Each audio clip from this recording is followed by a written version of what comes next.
I'm Kelly, and I grew up in what you'd call a good family.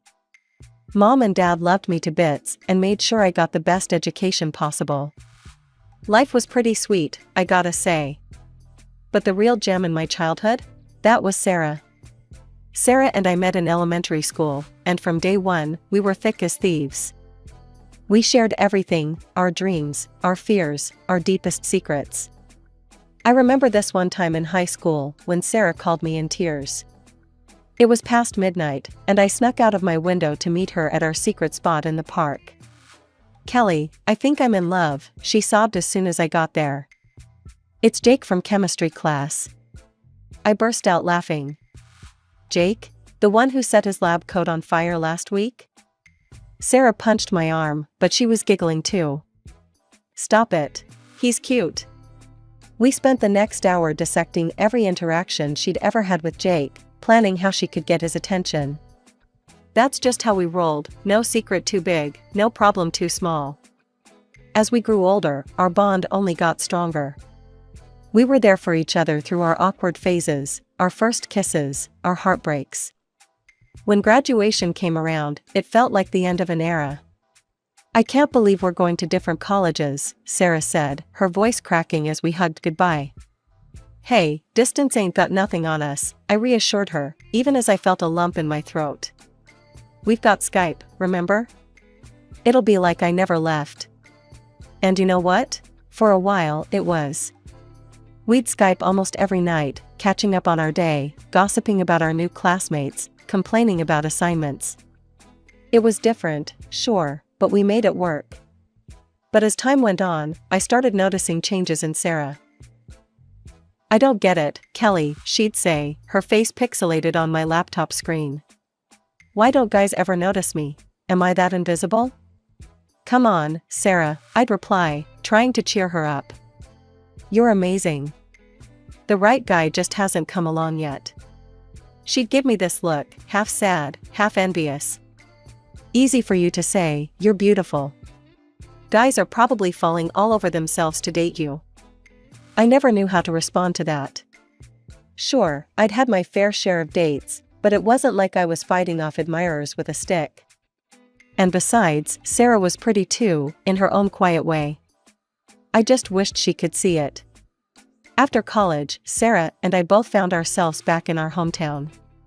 It felt like old times, but something had shifted. Maybe it was the years apart, or maybe we'd just grown up.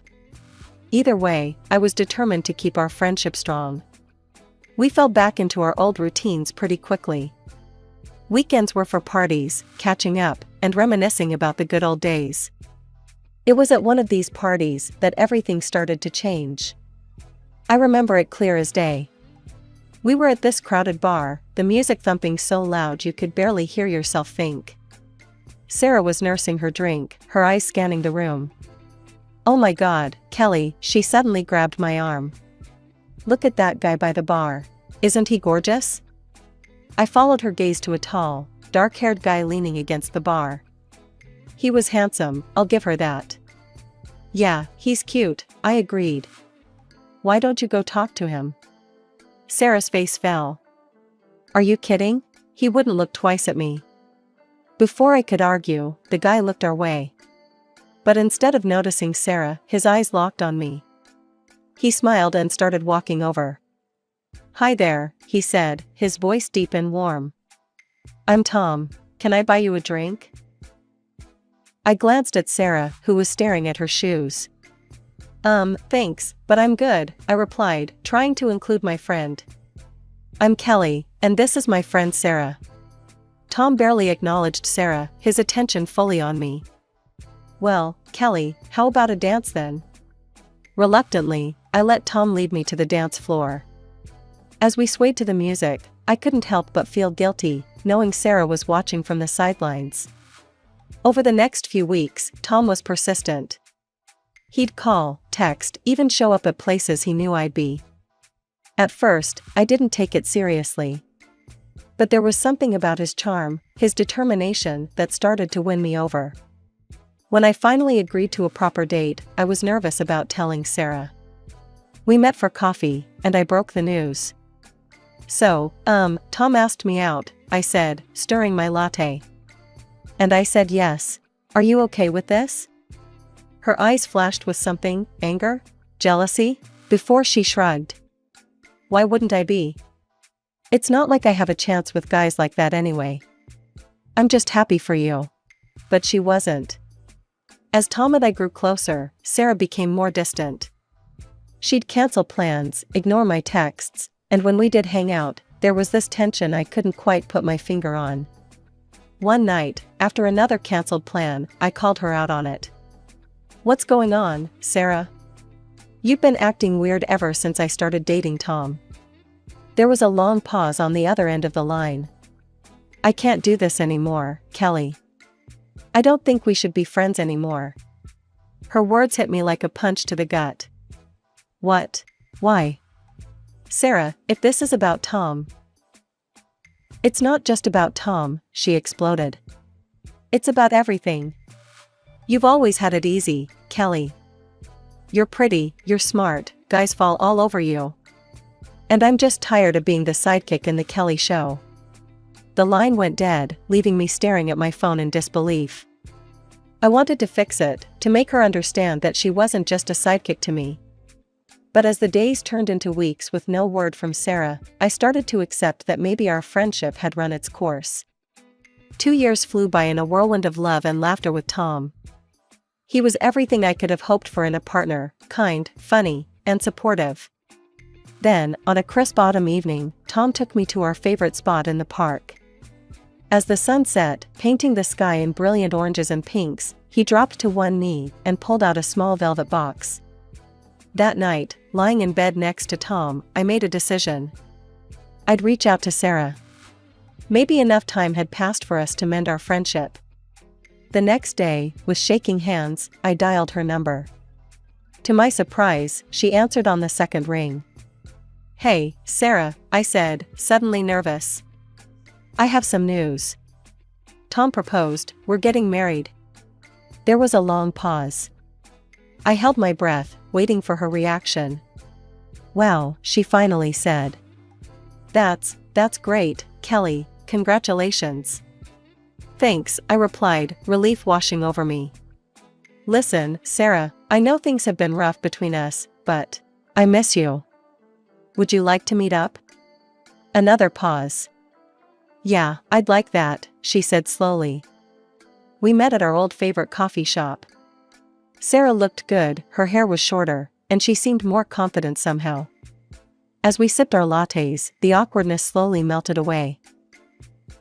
I'm sorry, Sarah said suddenly. For how I acted before. I was jealous and insecure.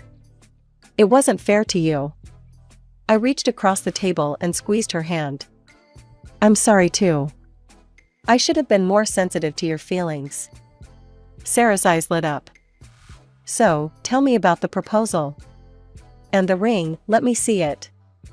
From that day on, Sarah became a constant presence in our lives. She'd come over to discuss wedding details, help with DIY decorations, and even offered to edit a romantic video about Tom and me for the reception. It'll be perfect, she assured me, her eyes sparkling with excitement. A beautiful tribute to your love story. I was overjoyed. Not only was I marrying the man of my dreams, but I had my best friend back. Life couldn't get any better. As the wedding day approached, I took time off work to focus on the final preparations. Between dress fittings, menu tastings, and last-minute details, I barely had time to breathe, let alone spend quality time with Tom. 3 days before the wedding, as I was double-checking the seating arrangements, my phone buzzed with a message from my cousin, Lisa. She worked at a hotel in town, and the message she sent shattered my world. Kelly, I'm so sorry, but I think you need to see this, the message read, followed by a video. With trembling hands, I pressed play. The grainy security footage showed Tom and Sarah, wrapped in each other's arms, kissing passionately as they entered a hotel room. The timestamp on the video was from just minutes ago. My world had just crumbled around me, but I wasn't about to sit and wallow. With a newfound determination, I grabbed my car keys and headed to the hotel where my cousin Lisa worked. The same hotel where my fiance and supposed best friend were currently betraying me. As I drove, my mind raced. Lisa's message kept replaying in my head. Kelly, I'm so sorry, but I think you need to see this. She'd always been more like a sister to me than a cousin, and I was grateful for her loyalty. Tom had never met her, which turned out to be a stroke of luck in this nightmare scenario. I pulled into the hotel parking lot, my hands shaking as I turned off the engine. Taking a deep breath, I stepped out and walked into the lobby, spotting Lisa at the reception desk. Kelly, she said softly as I approached, her eyes full of sympathy. I'm so sorry. I nodded, unable to speak past the lump in my throat. Lisa glanced around quickly, then gestured for me to follow her. Come with me, she whispered. I have an idea. She led me to a small room near the stairwell. It was barely bigger than a closet, with a chair facing a small window. It's a security observation room, Lisa explained. You can see people coming and going on the stairs, but they can't see you. We waited in tense silence. I kept my phone ready, determined to gather more evidence of their betrayal. After what felt like an eternity, I heard familiar voices.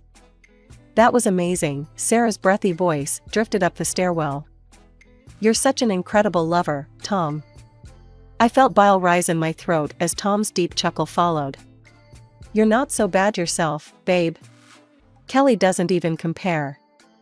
They came into view, and I hit record on my phone, my hand surprisingly steady. Tom had his arm around Sarah's waist, pulling her close as they descended the stairs. What about after the wedding? Sarah asked, a hint of worry in her voice. Will we still be able to do this? Tom stopped, turning to face her. He cupped her face in his hands and kissed her deeply.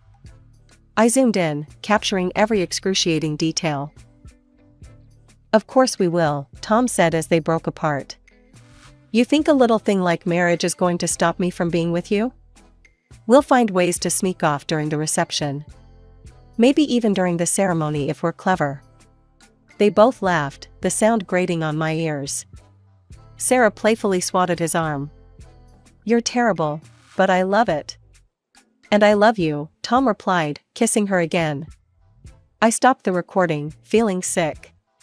Lisa put a comforting hand on my shoulder. I'm so sorry, Kelly. What are you going to do? I stood up, a plan already forming in my mind.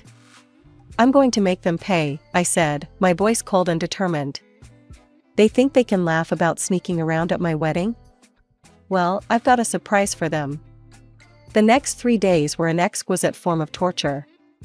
Every smile from Sarah, every touch from Tom, felt like a knife twisting in my gut. They played their parts perfectly, the supportive best friend and the loving fiancé. If I hadn't seen the video with my own eyes, I might have convinced myself it was all a terrible mistake. The bachelorette party was the ultimate test of my acting skills. Sarah had organized it, inviting all our mutual friends. My cousin Lisa was there too, a silent pillar of support. As we sipped champagne and played silly wedding-themed games, I felt like I was watching the scene from outside my body. Sarah leaned in to whisper, I'm so happy for you, Kelly. You and Tom are perfect together. I nearly choked on my drink. Lisa, noticing my distress, quickly grabbed my hand and squeezed it reassuringly. I shot her a grateful look. Without her, I might have lost it right then and there, screaming at Sarah for her betrayal. Instead, I plastered on a smile and raised my glass.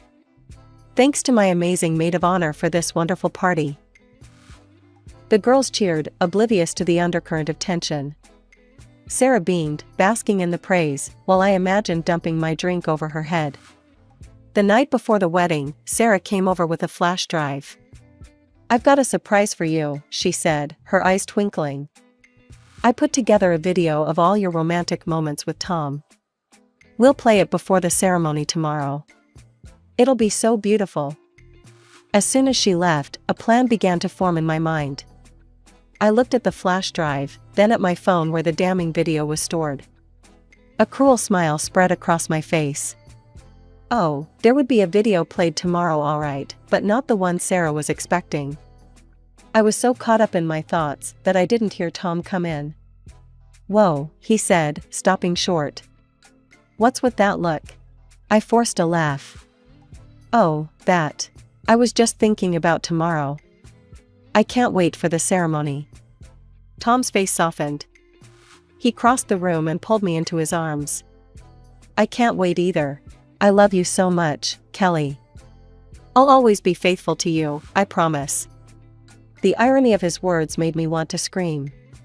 Instead, I buried my face in his chest, pretending my shudders were from happiness rather than rage. As I lay in bed that night, listening to Tom's steady breathing beside me, I finalized my plan. I would swap the videos early in the morning, before anyone else arrived at the venue. Sarah's lovingly crafted montage of lies would be replaced with the raw, ugly truth. Part of me felt guilty for what I was about to do. It would be so public, so humiliating. But then I remembered the way Tom and Sarah had laughed about sneaking away during the wedding, and my resolve hardened. The morning of what should have been my wedding day dawned bright and clear. As guests began to arrive, I plastered on a smile, playing the role of the blushing bride. Sarah fluttered around me, adjusting my veil and gushing about how beautiful everything looked. It took every ounce of self-control not to slap her. Finally, it was time.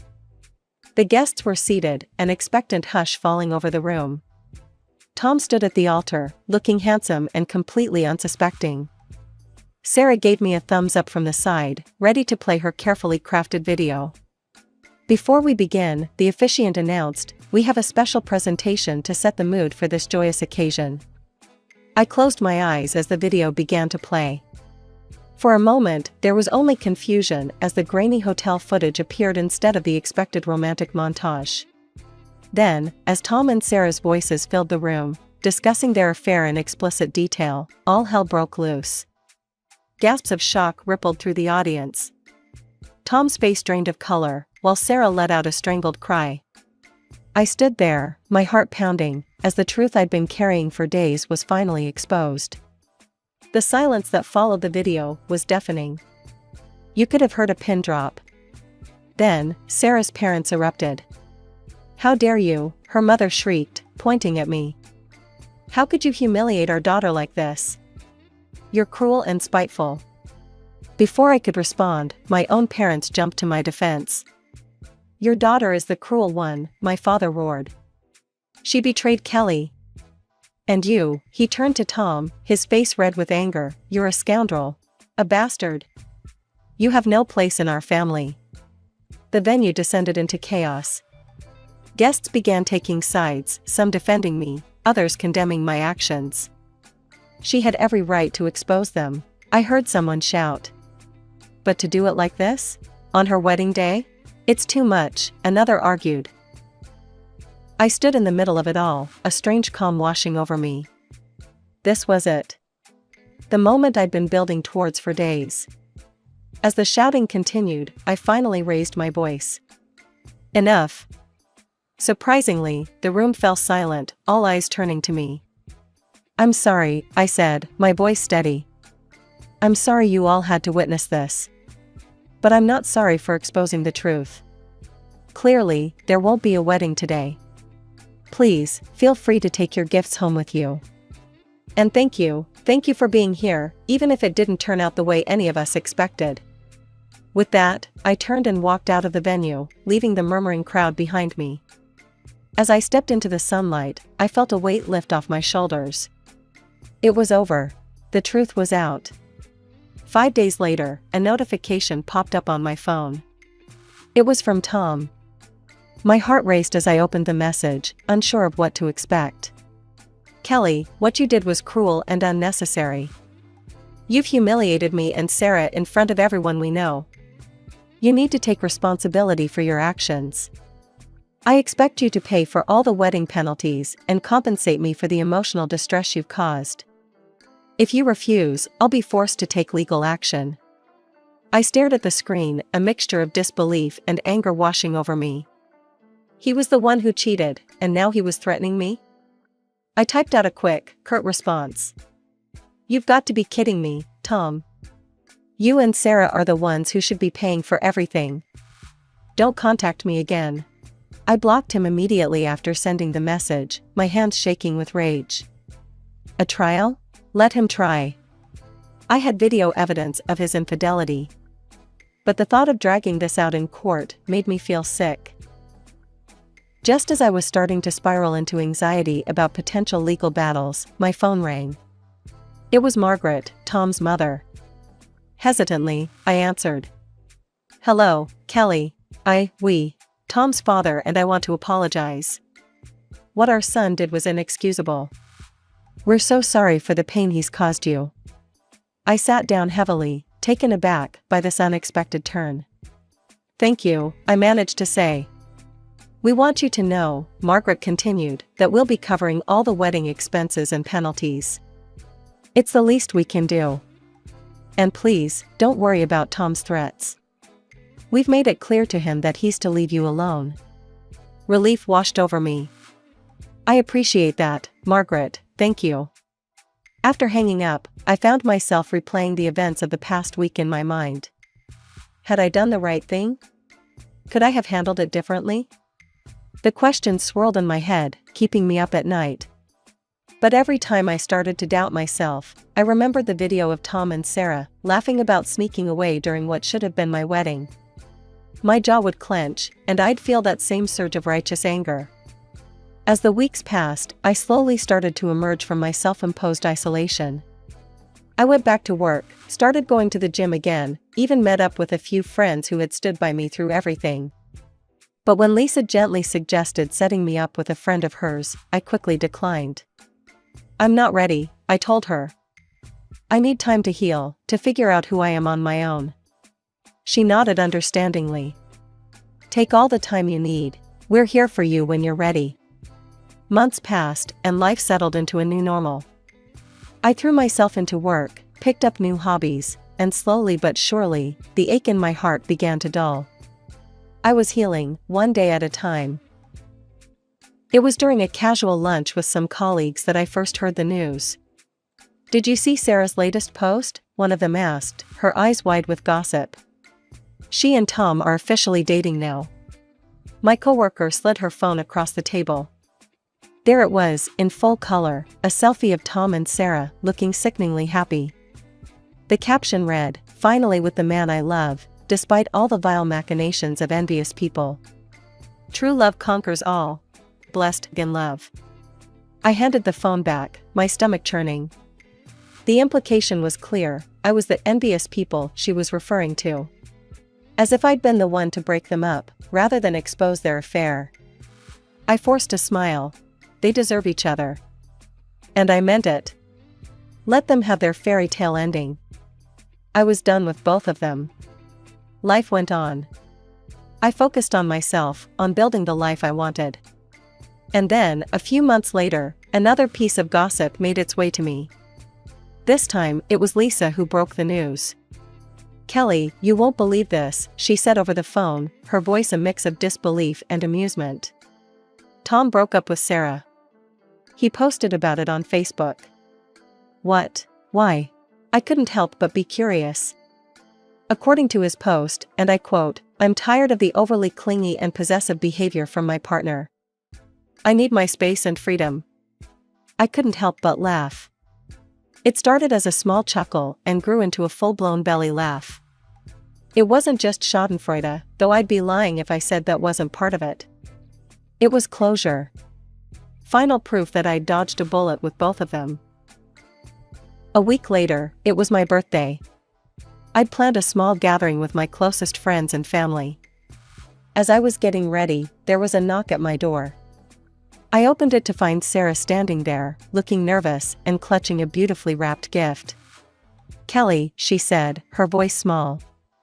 "I know I don't deserve your forgiveness, but I'm so sorry. I was stupid and selfish, and I ruined the best friendship I've ever had.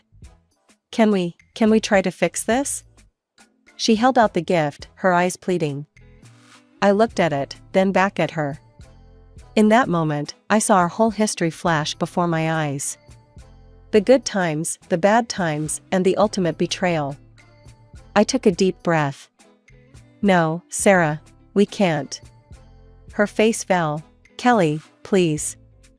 I appreciate your apology, I cut her off, my voice firm but not unkind. But some things can't be fixed. What you and Tom did, it wasn't just a mistake. It was a choice. You betrayed my trust in the worst possible way. I gently pushed the gift back towards her. I don't want your gift, and I don't see any point in trying to rebuild a friendship with someone I can't trust. I wish you well, Sarah, but I think it's best if we go our separate ways. I closed the door and leaned against it, taking a deep breath. Then I smiled.